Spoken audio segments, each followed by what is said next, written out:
Olá, senhoras e senhores, sejam bem-vindos a mais uma aula de Biologia. Vamos ter uma aula do terceiro ano, a matéria Zoologia, que é o estudo dos animais. Então nós iremos falar sobre o reino animal. Aqui estou eu, sou o professor Chacal, para dar mais uma aula desse nosso maravilhoso canal. Estamos preparados? Estamos agora prontinhos para ter essa aula? E espero que sim. E vamos embora. Começaremos pelo quê? Pelo básico, né?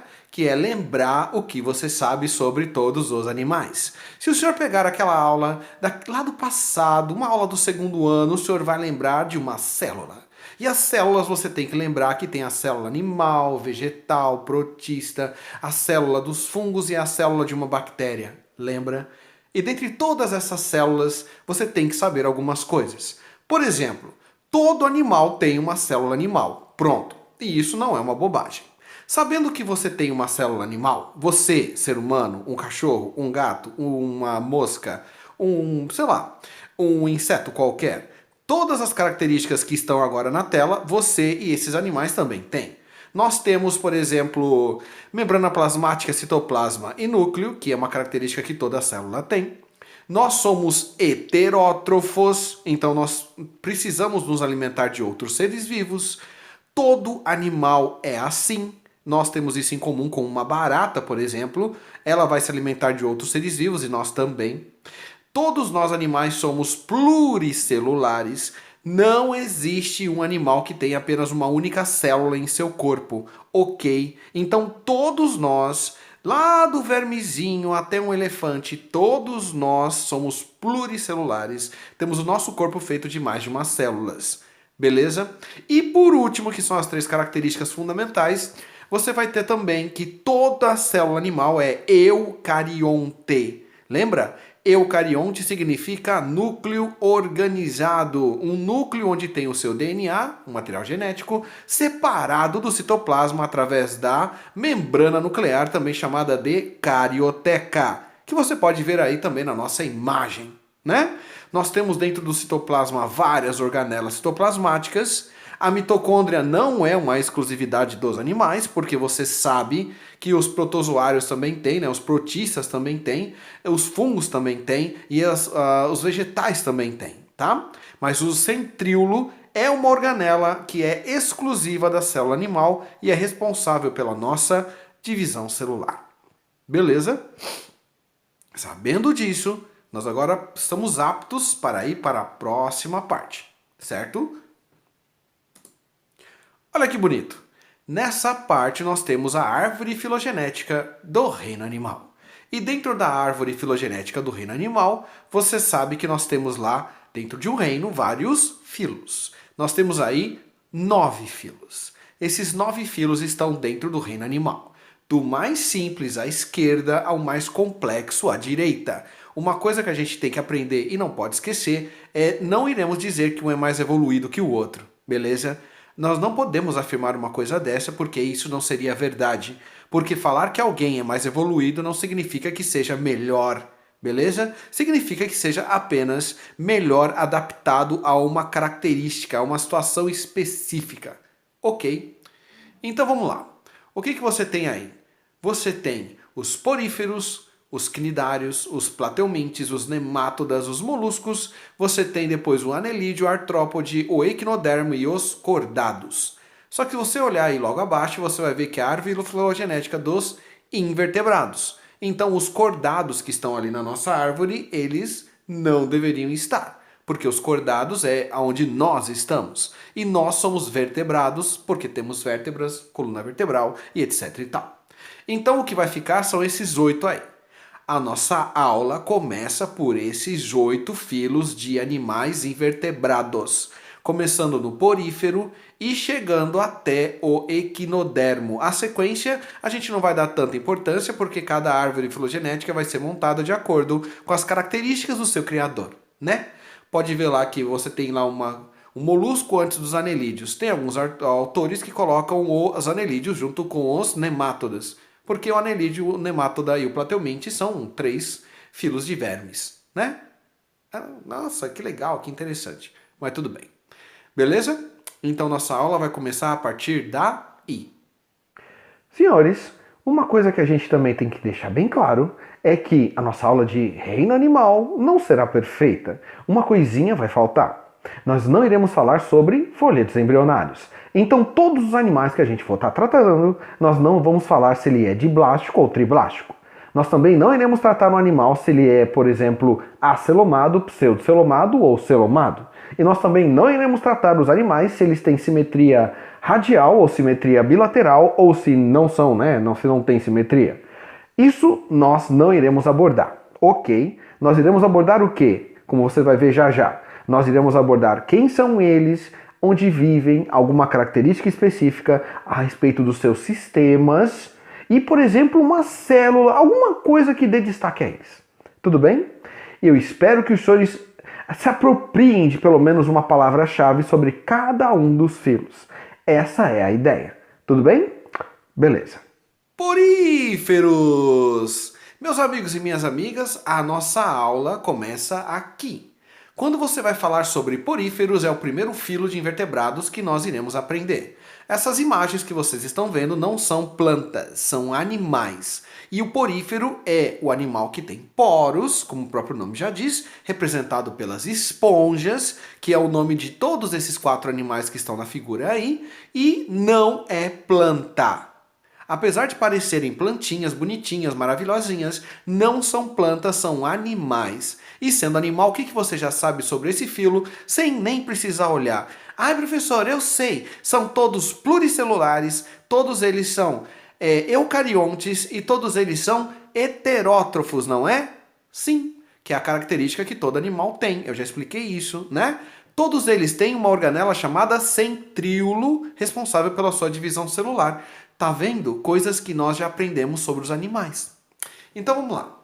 Essas aí são as esponjas, são os animais mais simples. O próprio nome do filo já dá uma característica, são animais que têm poros. Ai, para que serve esse poro? Você vai ver já já.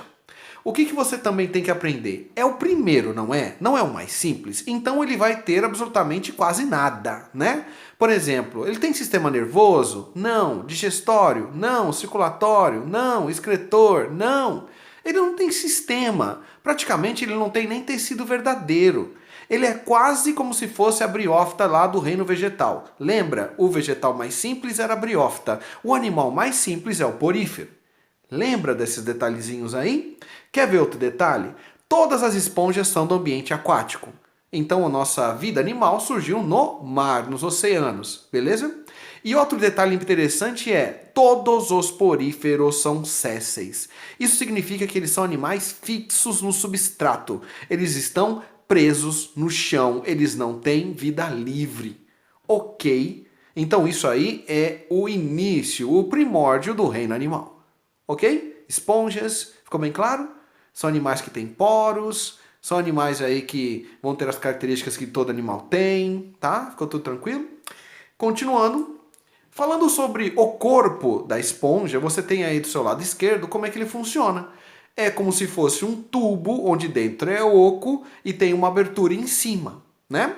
Vários poros permitem a entrada de água que vai vir do meio externo para ir para dentro do corpo do animal, num lugar chamado átrio. E dentro desse átrio a água vai fluir para fora do corpo do animal através de um buraco chamado ósculo. Ósculo seria a boca do animal. Tudo bem? A água entra pelo poro e sai pelo ósculo. Ah, mas como que isso acontece? Senhores, nós temos aí do nosso lado direito basicamente 4 tipos celulares: coanócito, amebócito, pinacócito e porócito. O porócito é o poro por onde vai entrar a água, ok? O pinacócito é a célula mais externa do corpo da esponja, é como se fosse a parte de fora. O coanócito é a célula que tem um flagelinho, tem um rabinho que se mexe do lado de dentro da esponja, proporcionando um fluxo de água contínuo que faz com que a água entre continuamente no animal e vá para fora através do seu ósculo sem parar. Então quem faz a água entrar dentro do animal é o seu coanócito, ok? E o amebócito vai ser uma célula que fica no meio entre o pinacócito e entre o coanócito, basicamente no cerne, no meio do tecido do vegetal, mesmo que ele não tenha o tecido verdadeiro. Ok. As espículas são o responsável pelo esqueleto, pela sustentação do animal. Mas eu não vou dizer que ele forma um sistema esquelético, tá? Mas vai formar uma sustentação do animal. Essas espículas aí, que geralmente elas são calcárias, tá? Então, as esponjas são filtradoras, elas retiram seu alimento da água através da filtração, basicamente de célula a célula, por difusão, porque ele nem tubo digestório tem, né? Então a água entra, os coanócitos retiram o alimento, fazem vão fagocitá-lo, né? Vão digeri-lo e vão depois mandar os seus nutrientes para dentro da célula. Beleza? Olha lá, o exemplo está ali. A água entra pelos poros e sai pelo ósculo. E os coanócitos são os responsáveis pela alimentação da esponja. E se não ficou bem claro ainda quem é o coanócito, quem você tem que lembrar, né? Quem você tem que prestar atenção é essa célula aí, o coanócito, que ele é o bambambam, é o mais importante dentro desse filo de animais. Ok? Tranquilo? Próximo. Quinidários ou selenterados. Esses aqui são quem? O segundo filo de animais que nós vamos aprender dentro da sequência dos 8. Os quinidários ou selenterados são também animais simples que vivem no ambiente aquático, representados por essas figuras. Eu tenho a água-viva, eu tenho as medusas, eu tenho as anêmonas, eu tenho os recifes de coral, eu tenho as caravelas, ok? E você vai ter esses animais no ambiente aquático. Todos eles são de lá, tá? Aí você vai ter o quê? Surgindo novidades. Que novidade que surgiu agora nos quinidários? Pela primeira vez eu tenho um tubo digestório. Esse tubo digestório ele vai ter o quê? Um tubo digestivo que vai ser incompleto. Tubo digestivo incompleto só tem uma única abertura para entrada e saída do alimento, ok? Então só tem boca. A medusa, a água-viva, a anêmona, o que você quiser que esteja aí nesse filo, só tem boca. Ok? O alimento entra por um lugar e sai pelo mesmo lugar depois de digerido. E um outro avanço em relação aos poríferos é que agora eu tenho tecidos verdadeiros e até agora eu tenho um sistema que é o sistema nervoso. O sistema nervoso nesses animais se caracteriza porque agora eles têm movimento. Os poríferos não tinham movimento, eles eram movidos pelas marés. A única coisa que movia neles era o coanócito, uma célula deles. Agora eu tenho aí nas medusas, águas-vivas e anêmonas em geral, movimento. Eles vão apresentar movimento para o quê? Se proteger dos predadores e caçar suas presas, ok? E uma outra novidade, você agora, além de ter animais que são fixos no substrato, que são sésseis, agora você tem animais de vida livre. Por exemplo, uma água-viva tem uma vida livre dentro do oceano, uma medusa tem uma vida livre dentro do oceano. São animais que nadam, ok? E isso é um grande avanço relacionado a ficar parado a vida inteira como era no filo anterior, ok? Tranquilo? É uma mudança. É por isso que você vai ter numa árvore filogenética, com novidades evolutivas aparecendo, certo? Continuando. E você tem dentro do corpinho do quinidário essa estrutura, ó.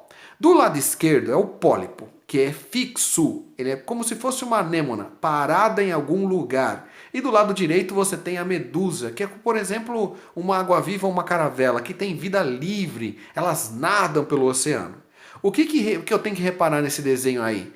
A boca. A boca é a entrada do seu tubo digestivo e ele só tem uma entrada e uma saída. O alimento entra pela boca, é digerido e o que não for aproveitado é jogado para fora pela boca também. É resto de alimento que ele não usa que vai sair pela boca no final da digestão. Tranquilo? E tá vendo os tentáculos aí? Esses tentáculos servem para quê? Eles vão servir para a alimentação, né? Basicamente desse animal. Porque nesses tentáculos eu tenho a maior quantidade de uma célula especial chamada quinidoblasto. Ela é tão importante que ela deu nome ao filo. Quinidoblasto é uma célula que vai liberar uma substância urticante, utilizada na defesa e no ataque desses quinidários. Essa substância urticante é como se fosse uma queimadura. Lembra que a água-viva que você foi na praia naquele dia de verão e você foi queimado, sua pele ardia porque você encostou na água-viva? Então, a água-viva tem o seu quinidoblasto que liberou essa substância urticante que causou uma irritação na sua pele. Beleza? E quem faz isso? O quinidoblasto. Fala mais sobre ele. Claro. Olha o cnidoblasto aí. Ele vai ser uma célula especial. Dentro dessa célula, você vai ter uma estrutura chamada nematocisto, carregada de substância urticante. Você tem um gatilho. Quando você olha para a sua letra A, é uma estrutura que está carregada, está pronta para disparar. E quando você toca no gatilho, você vai ter do lado B um nematocisto disparado, ou seja, o cnidoblasto que já foi ativado, liberando a substância urticante, causando a queimadura, entre aspas, na sua vítima. Ok? Ficou bem claro? E é isso, basicamente. E, senhores, ficamos por aqui.